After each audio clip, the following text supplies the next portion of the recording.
my very dear friends. It's Monday and we're back. As you can see, today I have chosen to wear a hat, which was a wonderful decision because not only is it beautiful and sunny and delightful outside, so hats are great, it is also just awesome to wear a hat. So here I am in my hat, and we are ready to dive right into episode 21, which I'm extremely excited about.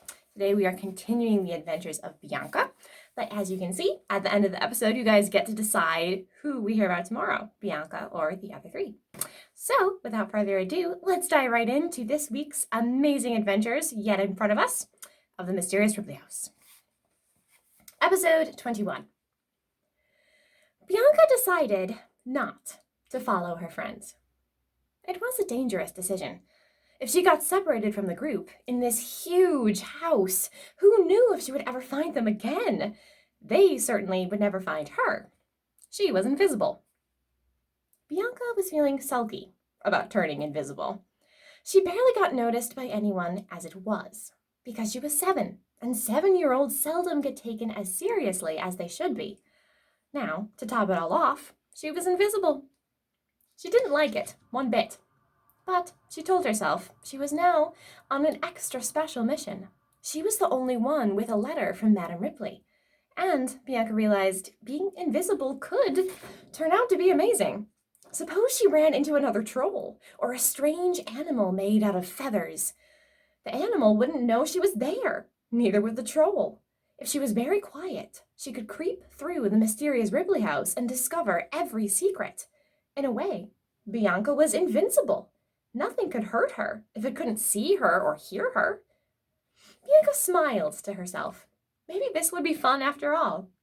She could creep right past a terrifying monster and not be in any danger at all.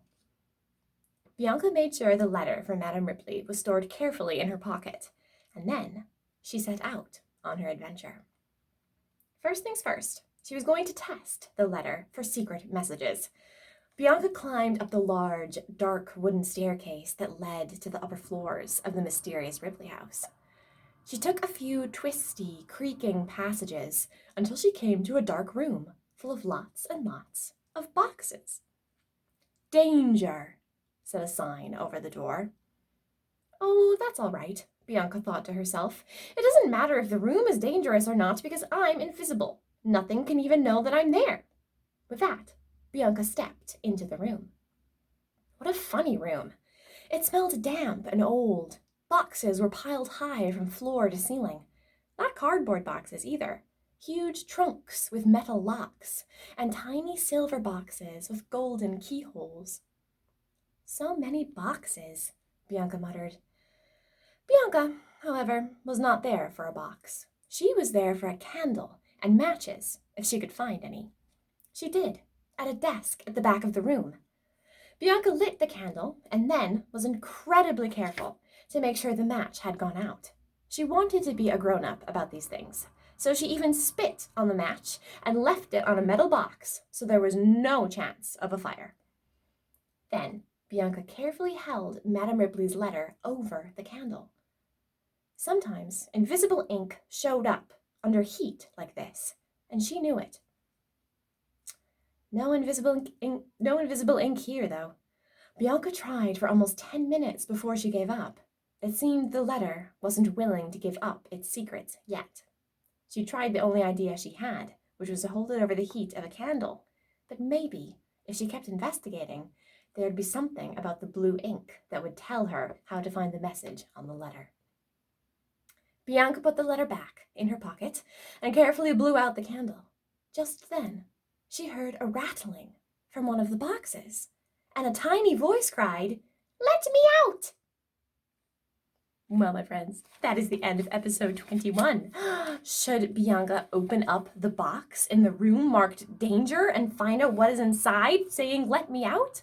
Who could it be?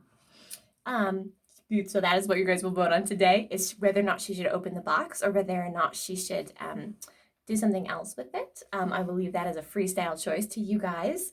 And of course, tell me who you want to hear about tomorrow, Bianca, or do you want to hear about what's happening with Audrey and Raphael and Tim? And Jim the vampire, of course. That is it, my friends. Remember to vote. Remember to tell a friend all about the adventure and bring them on board.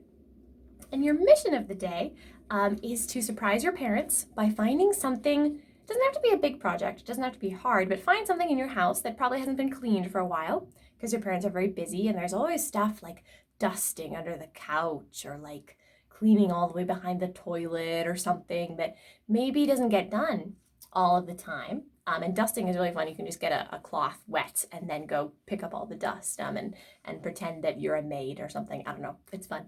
But that is your mission, is to surprise one of your parents by cleaning something that they would not have expected you to clean. I know that you guys are probably sick of your chores right now. I'm sick of my chores right now. But this could be maybe a fun way to shake things up and clean something you've never cleaned before. And of course, since everyone's having a hard time right now, remember to be kind and do nice things for the people that you're in quarantine with. And it would be a nice thing to do for your parents. So that is your mission for the day. That is it. Stay clever and stay creative. Always wear a hat, and I will see you guys tomorrow.